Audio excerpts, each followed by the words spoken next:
Hello and welcome everyone to another episode of Down and Dirty. And today we have with us Syam Pillai with over 15 years of experience as a digital marketer and SEO expert. Syam, I'm so excited to have you speak with us here because you're the first marketer who I'm talking to in our chat series for the podcast, and want to understand more obviously about how you're using ChatGPT to do your work. And just looking at your work experience, you're also a startup founder in the health tech space for kids.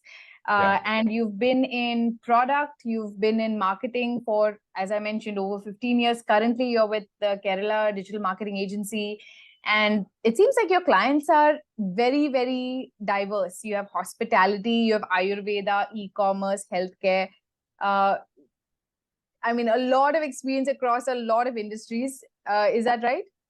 Yeah, exactly. So, myself, Syam, I have been working with digital marketing for last 15 plus years in various industries. So it includes different domains like tourism, then Ayurveda, hospitals, technology companies, and outsourcing companies. So we basically had some outsourcing clients from US, UK, Australia. So we have dealt with a wide range of industries or domains in terms of website development plus digital marketing activities. So as a apart from digital marketer, I'm a serial entrepreneur. So I co-founded three plus companies. So 3 plus startups basically. That's amazing. So yeah. So most of them were product-based solutions. My recent startup is QHRS, Quality Hours. QHRS is a short form of Quality Hours. I thought that was very clever when I saw that. QHR. Yeah. QHRS, Q hours. So what we do with QHRS is basically psychology and mental health consultation, online consultation. So we have RCA certified psychologist on board, and then we connect with basically kids and parents. Right now we are operating in Kerala. Got it. We have plans to expand in other states also. Got it. And so this is what we three startups and full-time digital marketer and SEO expert, and very active on LinkedIn, as I've seen. So how do you get the time to do all of this? Basically, 3 startups. We started around 18 years back when the first startup I started.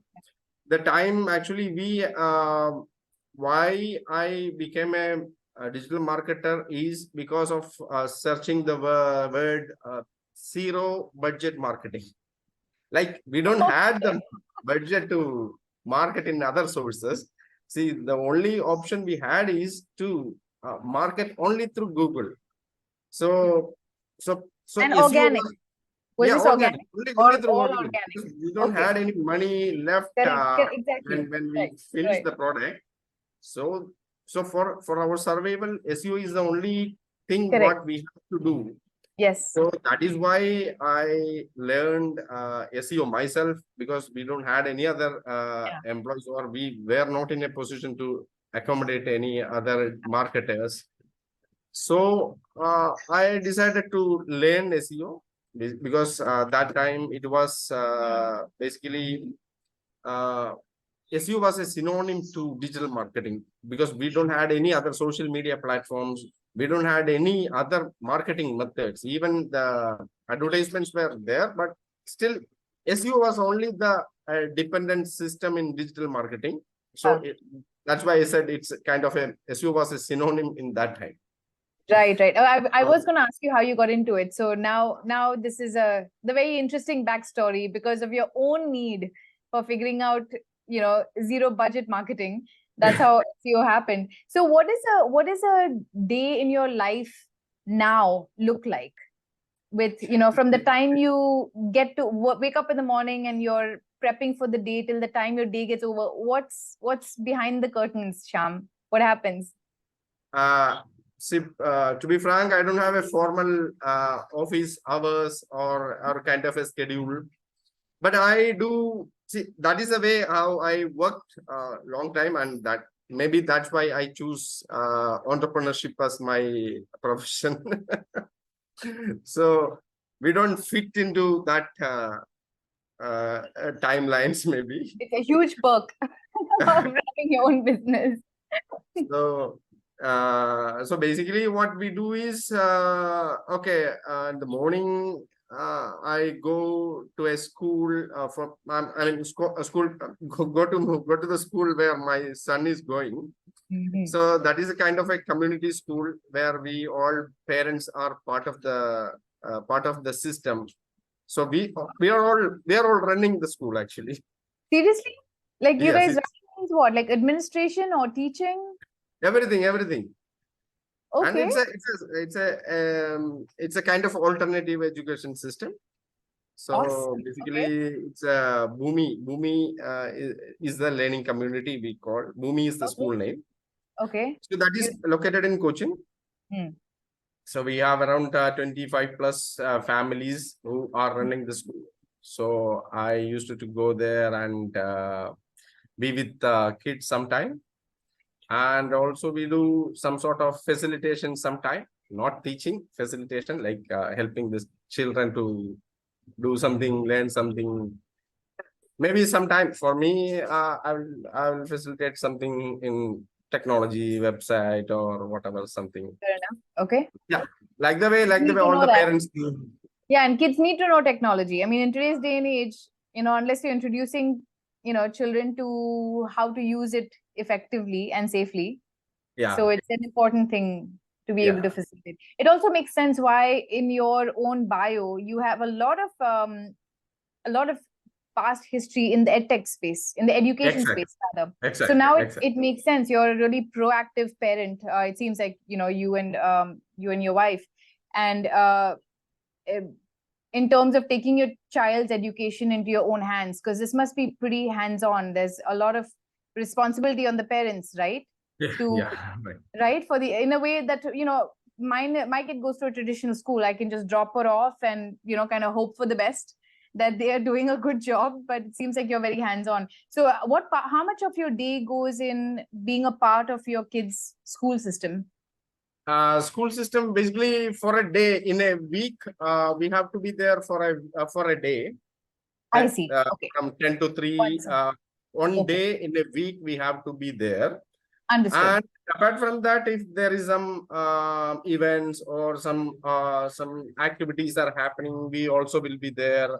And morning we will be there, and we will be part of them, some circles, some conversations, and then we just left the space.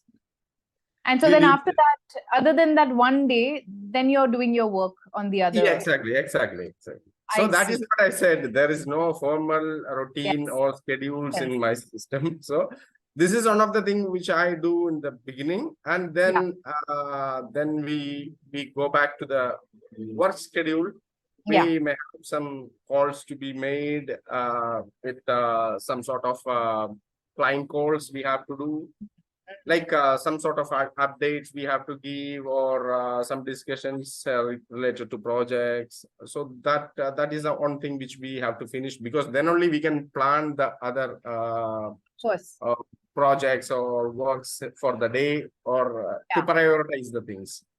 So then I do work for around even midnight, 2 o'clock, up to 2 o'clock, or sometimes. Oh, wow.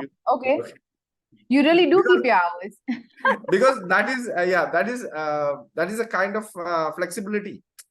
I'm not continuously working till 2 o'clock or 3 o'clock. I get it. Yeah. But we go some cafes, working spaces, or some sort of co-working spaces, and we we make it relaxed and we enjoy working it. How many people are in the team right now at the Kerala Digital Marketing Agency? See, only 4 people are there. 4 people. And you're all in the same space, or are you all remote, or some are with you? Remote. Everyone's remote. So you can just go and work at a, so okay, so what, because it's only a 4-person team, your day, your just let's say a roughly typical day at work, does it involve more client calls, or does it involve more emails, or does it involve more doing work, like, you know, you're actually doing the SEO and your kind of analytics or content, whatever it is? You know, how is your the distribution of the kind of work you do? What does that look like? Basically, some of the clients are already assigned to some of the people already. So I don't need to be involved with their day-to-day activities. It's kind of a dedicated client and dedicated people are there. And we are also I am also personally handling some of the clients who sometimes they need email updates rather than the phone calls.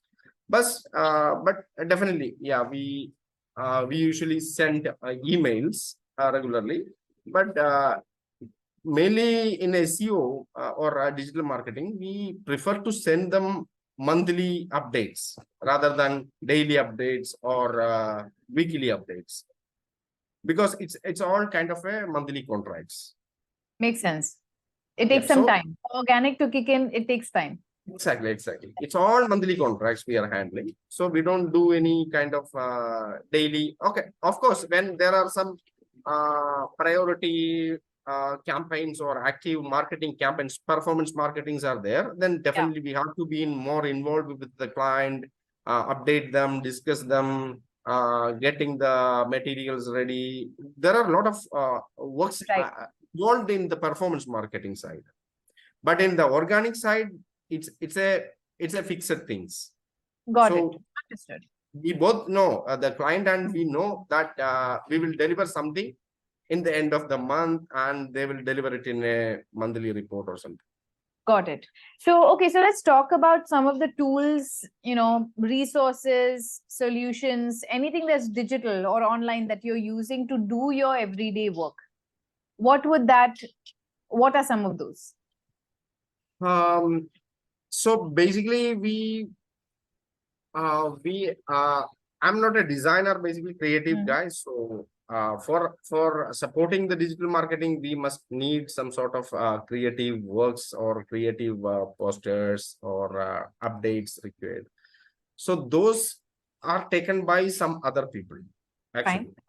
So whenever we have the idea, we provide them wireframes in any softwares, or by roughly we draw it in a PowerPoint or a Word, and we will share it with them and explain them what we are expecting, and they will deliver it whatever format is possible. The output they will provide us, and then we will share it with the client, and they will either review it, or they will need revisions, or they will approve it. That is the process we usually do. Then apart from that, emails we use. Gmail, we are regularly using Gmail. Then we have a lot of tools in terms of digital marketing, like multiple Google itself having different type of webmaster tools where they are search consoles. Yeah, right now it is search consoles. If you are handling this ads, Google ads platform is there, then analytics is there. So there are different tools we have to do a day, but depends on the project and depends on the things, actually. Got it. So if I had to ask you for, what's open on your browser right now? Like, what are some 2 or 3, tools that you're using either at the browser or at desktop level? What do you have right now on your computer? Basically, always I am into Google, basically, because I used to search on the keywords where we are getting ranked every time. Of course. Every day. When I opened the laptop, the first thing I used to do is how the keywords are performing for the day, or what changes it makes. Otherwise, Otherwise, I used to get email updates saying that your keyword got moved this much of ranks, or Right. yeah. So that makes us happy. Yeah. Sometimes sad also. Yeah. Of course, of course. Okay, so you open up your browser, and the first thing you do is first look at how your keywords are ranking for different client projects, I assume, and that's good. And what else do you do after that? Is there what else do you open on your computer? Is there anything that's always open that you use The first regularly? thing I used to do is definitely mails. I will check the mails first thing. Yeah, Okay, then I will plan based on my schedule, like the plan for the day. yeah, If suppose if I wanted to, so before that, before chat GPT hmm, era, so basically what we have to do is we had to plan a lot in terms of content writing requirements, actually, because every time, see, digital marketing is the organic marketing is okay. Apart from the performance marketing, organic market is mainly uh, still content is the king always, as I was always saying, content is the king. So if yeah, your website or blog having the content, even now we can see how the LinkedIn is also performing, like, because the real content get more traffic, more attention, more people are getting connected. So like the way Google or search engines always prefer on content. yes, So there were people were saying that if we had thousands of backlinks, or okay, of course backlinks are there, but still on always content makes sense, and contents paid you back. If you return the right content, then anytime you can expect it when it will work out, yeah, actually. yeah, yeah, yeah. Absolutely. I mean, So and this is where ChatGPT shines, right? Is in helping with content. exactly. So that is what it helps us a lot, actually. I can say how much it is, because it helps us more than 50% of our time, efforts, money, in terms of money also. Because okay, in other times, okay, some of them lost the job also. Yeah, uh, because the content writers were there. yeah, So correct. we depended on them, and we paid them. We Yeah, heavily paid them on getting the content. That is a sad part. yeah, We can say uh, for us a digital marketing company, we have the freedom now. We have the profit now. We have the flexibility. Everything we have when we got introduced to the chat GPT, when we are writing the when we are planning the content, actually. got Because it. content is, as I said, content takes at least more than 50% of our efforts. Right, So right. Yeah, especially when you're heavy on organic. It is going to take, it's going to help exactly, tremendously. So that is yeah. what it does so well. So, before we talk a little bit more about how it has changed the paradigm for you, tell me how and when did you learn about ChatGPT first? It was a buzzword around everywhere. You can't skip this word wherever you When it go. came out, so when it became really popular recently, so that's when you also got introduced to it. It's not like you were tracking some, like No, no, no, a no, no. See, AI. we were aware. Yeah, We were aware about artificial intelligence long back. Actually, yeah, it's long back, and uh, we we tried some tools also, but nothing did work like this. yeah, There were many tools available pre ChatGPT, but right, nothing worked the way how ChatGPT worked. right. So that is what we clicked with the idea or the success of the product. So because Got it makes first thing is its user experience is very Yeah, important. yeah, Then the way we could communicate with the system, the how the system understand us, yes. the naturality, the vocabulary or whatever they are having, that makes it's an amazing product. Right, right. So, okay, so you came across it with or with all of us, as we all came across it. So when you used it the first few times, what did you think about its? You mentioned its user experience and its usability. Did you immediately start? What do you remember? What were the first few things you experimented with in ChatGPT? Yeah, I see. As like see, I also thought what this buzzword. There is a Yeah, buzzword yeah, jargon is around wherever chat GPT. I thought it's like another what to say, a temporary buzzword or the keyword which is happening like the TikTok were like there, right? right. Yeah, So people got a little bit interest in the beginning, and then it got melt dropped off. after some Yeah, time. So yeah, like the way I thought to give a try for the time being, but I wasn't much more curiously experienced or used, but because yeah, I used other AI products and nothing given me such an experience. So, but when I communicated, when I started giving some commands, like simple commands, some sort of what to say, 20 question games, or some I asked to write some wow. stories for kids. Huh. So Okay.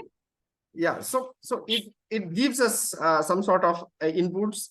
It's not exactly the way we wanted, but Yeah, I thought, okay, it can be improved, or yeah, it can be yeah, better, yeah, so I thought to start learning the prompts, the actual yeah, prompts. So then we every day, whenever we used to so whenever you have such requirements, you will master on things. Actually, that is yeah, the necessity is the yeah. what to say, mother Mother of of all invention. Right. that is what exactly happening. Yeah, So I never thought that it will help the way yeah, as I am today, or as the way I am using ChatGPT today. But over the period, then I got really addicted into it, and I used to talk to everybody, and I started understanding how the other peoples are using it. Then I went some webinars like to get it whether they are teaching something better than my learning or my usage. Then I understood, okay, by using you are improving. As much as you are using, you are going to master it.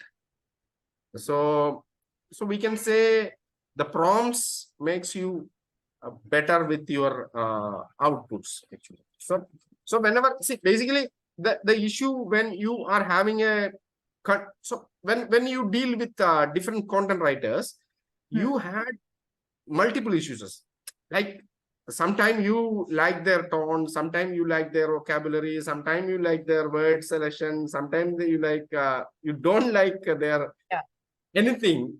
yeah, And you will understand, you will realize that I lost all the time, I lost the other person's time, because this person is not suitable for my requirement. yeah, Sometimes we forced to take it because of deadlines. We had to yes, meet the deadlines, so we had no other choices to take this and use it. yeah, But right now you have all the freedom to yeah, make your own. So the product or the content what you are getting is the byproduct of your efforts actually. So as right. much as you put your efforts onto it, you will get the best content from ChatGPT. It's Okay, so I wanted to ask you before we do a share screen, if you could tell me what resources you used to learn about ChatGPT better. You said you spoke to a few people, but you also said you mentioned some webinars that you attended. Do you remember any of those names? Was anything that was particularly useful that you would direct other people to in order to get better at prompting or learning, yeah. what ChatGPT can do? Grow School is there, right? Grow Hmm. School. The Vishal or some the founder of the Grow School. He had conducted a AI workshop or webinar in the beginning. So I had a chance to attend that webinar. It's a 1 hour or 2 hour of session, and it was really an eye opener for beginners. It's a really cool session because for us, it's most of the topics were known, and we were only looking for the new things which is coming in. But for the beginners, it would have been a changing or better session for them actually. Got it.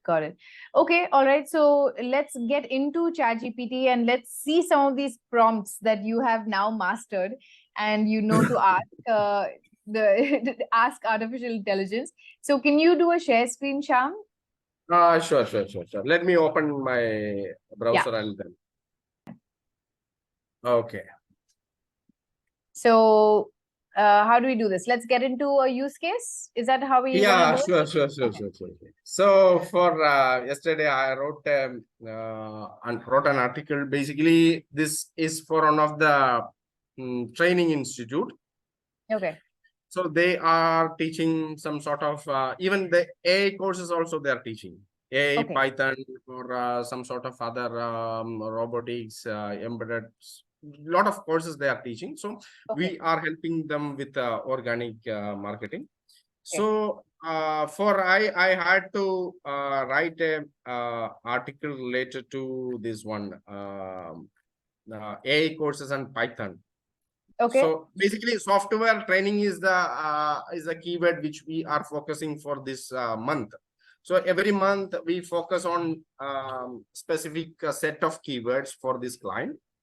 For this month, our set of keywords are related to software training, artificial intelligence training, AI course, Python learning, data science. These are such keywords we are focusing. So we had to write content for this client. We had to write some sort of articles. This is one of the tasks I have given in ChatGPT. So my prompt is, I need you to convert this content into a LinkedIn article. It must be a detail as much as must follow LinkedIn article standards. Okay. So then I have given the content which I copied from their own website because they had this content available. So I need this content to be converted into a LinkedIn article. So my special instruction is you must follow the LinkedIn article standards or the guidelines. So so it gives me so it basically convert into a different format like this. They plan it, and is it converted content or any content duplicated from the original content I have provided? This is one of the question I have asked because I wanted to make sure that I didn't duplicate. So, but why did you want it? Okay, fine. All right. Yeah, tell me, ask me. I was saying, why didn't you want it to? The original content is still your clients, right? I mean, that's the. So why would it? Why won't it? Why would you care about whether it's duplicated? Yes, actually, but still, content duplication is one of the what to say important thing we always look into it, right? So we should not duplicate the content in duplicate the content in any of the articles. That is. Oh, I see. You mean it's not directly copied? It's not. It's not copy paste, is what you're saying. It should not be copy paste. Understood. Yes. Okay, understood. So then, do you think any additional additions or modifications required to match with LinkedIn article standards? Then it gives some sort of suggestions, and I will read it. And then if I think some suggestions are good to go, then I will ask them to write it. Then I will ask them to write. I will ask ChatGPT to provide me a short excerpt for this LinkedIn article, and it gives. Then this is one of the very specific instruction I give. Must avoid all commonly using AI words. Like there are some sort of words you can see in all the AI articles. So I have a list of words. So I ask them to specifically remove it. So and sometimes sometimes it can't follow exactly the way we are asking, or we are asking to remove those words. It won't do it. So I have to stress it, like you must follow this instruction carefully, or you will be punished. This sort of, like, Yeah. they have to be extra I know careful. what you're talking. Yes, this punished one. I remember. I think it was the same webinar that you're talking about that I also attended from Grow School, and I remember the comments in the threads about, oh, we shouldn't use the word punished, and I think it was Vaibhav, I think was his name, and he Yeah, exactly. Vaibhav, and he said that it's not me. This is like how the guys who created, like, oh, they figured out, rather not created, they figured out that ChatGPT is really it takes it seriously. Like if you say you will be punished, because it's sitting on all this past data on what punishment means or entails. So yes, okay. It's interesting that you put that in there, saying to follow the instructions carefully. I didn't realize that to reinforce an instruction, that you are doing that as part of your prompt. Because I had incidents like it repeatedly doing the same mistake again, like using the same words, whatever I see. If you are looking unlocking, unleash, leashing, Yes. unveil, discover, embark, those are, Yeah. then lot of embrace. Yeah, So correct. whenever you see those words, you could easily understand this is an AI content, AI created content. Yeah. So basically, I give instructions like it should be written like user engaging, the kind of user, human generated way of words or structure. You have to keep it. So how would you prompt ChatGPT to sound more human-like? Is it by eliminating the popular words like you said, or is it also by feeding it the words you want it to use? I specifically don't do it like Okay. I want these words to be used, but I specifically tell them that the content should be user focused, user generated, and then human centric. And is that good enough as a prompt? Like, are you happy when you say give it prompts like this that it generates content that is human centric or user generated yes, rather? exactly, because they whatever the content they have provided so far, without, if even if they are excluding all these repeated words, we could see the quality of content they are providing is like much better than the human created Got one. it. Okay. Okay.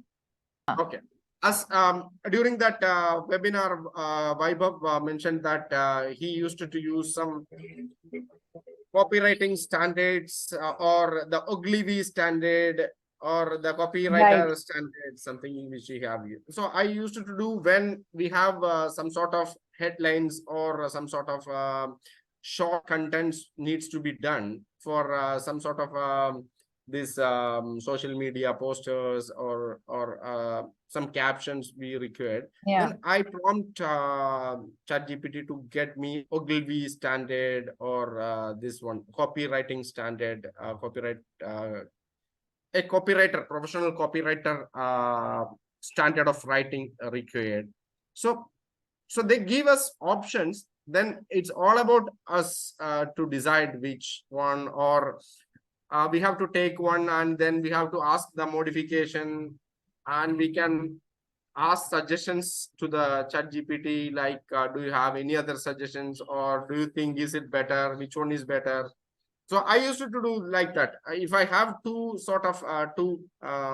options available, then I will definitely ask, this is the scenario, this is a user, the focus, the target users we have to be, yeah, when I prompt, I mentioned that this is the target audience, this is the people who are going to read.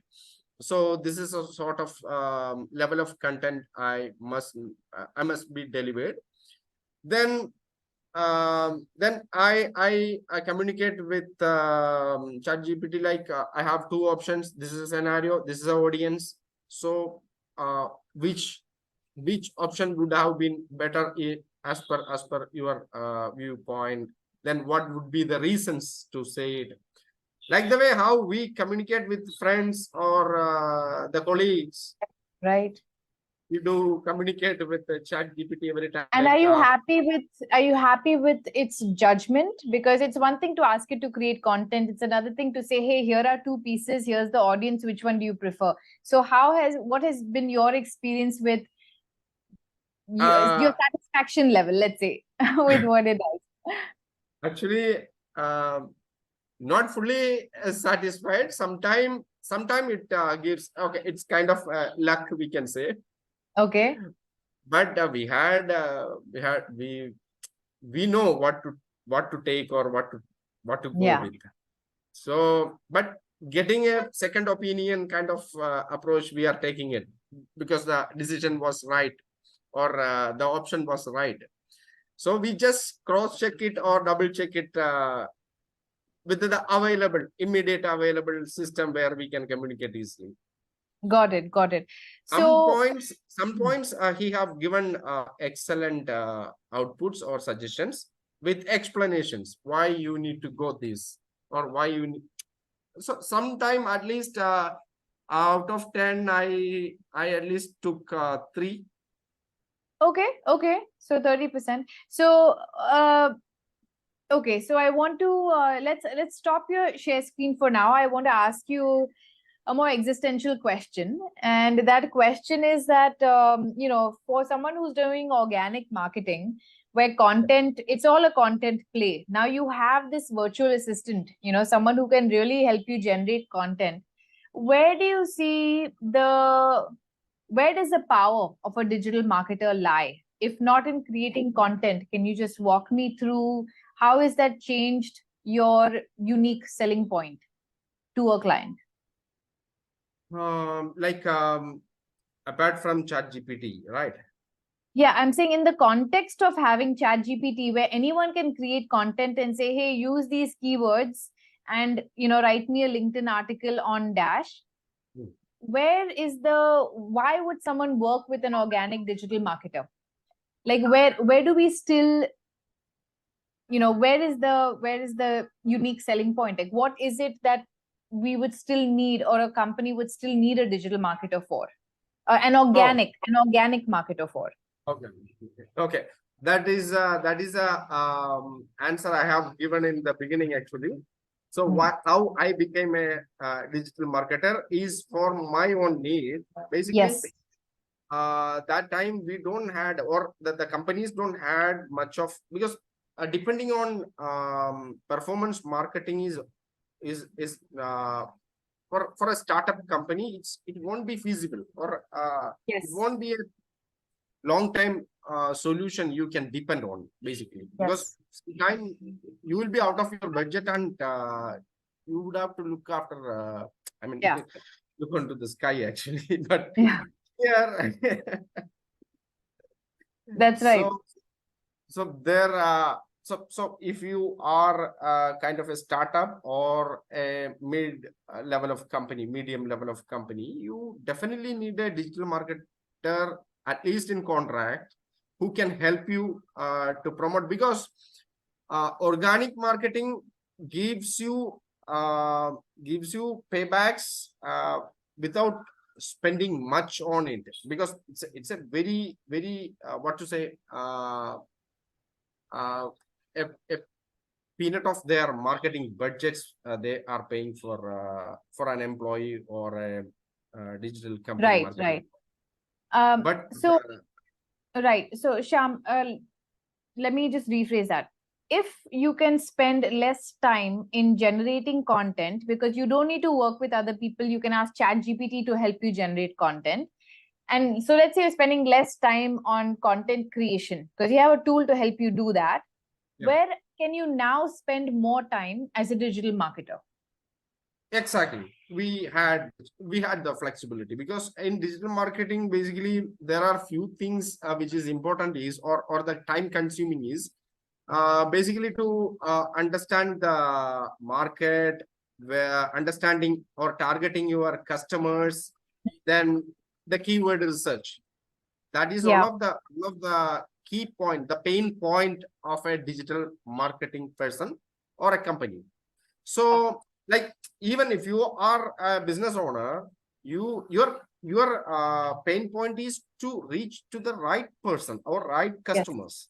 Yes. So if you put all the efforts into the wrong place or wrong keywords, then all your so you lost the time, you lost the money, Yes. you lost all the efforts actually. Yes.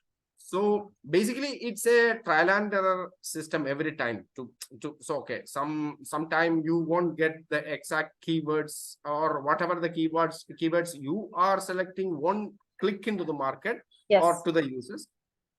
But using the constant evaluation or using the analytics systems, you will understand that where it is getting clicked or where you are getting those users or your audience from the sources, then you can be more focused into those areas. So keywords, selection of keywords is the primary things which any of the digital marketer or the business owner has to focus on, spend time on. So Got as it. much as time you spend on keywords, whatever tools you do, analytics or the AdWords or whatever tools you used to do, that gives you the best results or paid you the efforts. That is what Got it. I feel. And that is where you still need an expert to help out. So the digital marketer's job is not going anywhere because of ChatGPT, is what you're saying, because you still need an expert to help you uncover those keywords and the strategy behind it. Once you've uncovered it, then you can use tools like ChatGPT to help you create content and, and double down on what works, right? Yeah, right. So whenever see, even if you are using this, so sometime I tried to use keyword research using this one ChatGPT or BAD. Yeah. Okay, we didn't talk about BAD or other Microsoft AI is also there. Yes. Actually, I use BAD also along with ChatGPT to get, because I'm not so much of I mean the most of the time I use ChatGPT, but the very less time I spend on BARD. But the thing is that BARD can be used for getting you the live data actually. Yes. Because ChatGPT doesn't have any kind of live data or the live forecasting or statistics. Nothing is available. So whenever you need some sort of data available or you wanted some sort of live content or live updates, news, some sort of things, I will go check with the BAD and I will use that content also into the what to say, ChatGPT. Got it. Are you talking about Bing? Bing, no. Google BAD. Okay, Google Bard, BRD, right? That's the one you're talking about? Okay, yes, fine. Okay, so you're using Bard in combination with ChatGPT is what you're saying. Exactly. For more current data. Okay, okay. So when I do this keyword research, I tried BAD and this one ChatGPT to get me some sort of help.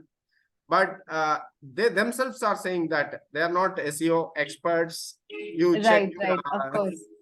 Yeah. So where does ChatGPT fall short, other than the obvious one, which is it doesn't have data after September 2021? We know that. But other than that one, just in your prompts and the kind of responses you get, where does it fall short for you? Is there anything that you don't use it for? Don't use it for means like, see, the thing is that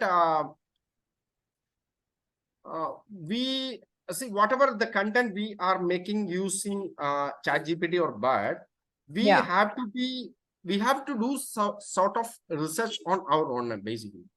So we can fully depend on the data what these solutions or the interfaces are, I mean AIs are given actually. So there could be duplicate data or the wrong data, even not non-existing data are available with they provide blindly, they provide you something, and if you are using those data in your content, you will be in trouble somewhere. So when it comes to actual data references, double check your data is what you're saying. Exactly. And you should have to get ask the source. Sometime I used to do ask ChatGPT where you got this information, or did you double check it? Because mainly in bad I used to do is because they are mainly depending on Google search results. Yes. So yes. Sometimes they provide you the source and you can go and recheck it whether the data was live or available actually. Got it. Understood. So you must had the sort of research before you are going to use the content what they are delivering actually. Got it. Then other than that, I don't think, okay, everywhere I used to do ChatGPT for all my day-to-day activities, excluding this one also. So whenever I wanted to write an email also, I used to do, because sometimes I write emails in my Gmail or somewhere, but yeah. I double check it with ChatGPT. Understood. So the two right always go hand. Yeah. Because right now we got a tool or a second opinion person there. Yeah. To make sure. Yeah, and that is what it allows us to do, is get a second opinion, to validate, give new ideas, update the content, even if you create something on your own. Syam, this is fantastic. Is there anything that you want to add that we have not talked about when it comes to how a digital marketer like yourself uses ChatGPT in his day-to-day work? Okay, fine. So basically, this is one of the things which the data duplication or the unauthenticated information they blindly give you, and if you write or if you publish the content trusting the AI, then you would have to face some troubles in the future. And then also I expect sometime in the future Google may find some solutions to duplicate this sort of contents when the content pumping is happening everywhere and everyone is doing this sort of things. And I expect someday Google will come back with some sort of blocking system or some sort of identifier or not to take in consideration of AI content in the right. It'll be able to detect it maybe. Exactly. Better and better. Right. Makes sense. Syam, this was fantastic. Thank you so much for just walking me through how you might use how you use ChatGPT in your day-to-day life. And I appreciate the time spent, and I know it's the beginning of the weekend, so I hope you have a really good weekend with your family. Yeah, sure. And same to you. But I also expect that something I added or something. Absolutely. This was very helpful. This was very insightful to just get inside your space and see how you use ChatGPT. So yeah, thanks so much for that. Yeah, thank you very much. And thank you for the opportunity. Thanks, Syam. Bye. Best wishes to Poocho. Yeah. Thank you. Bye.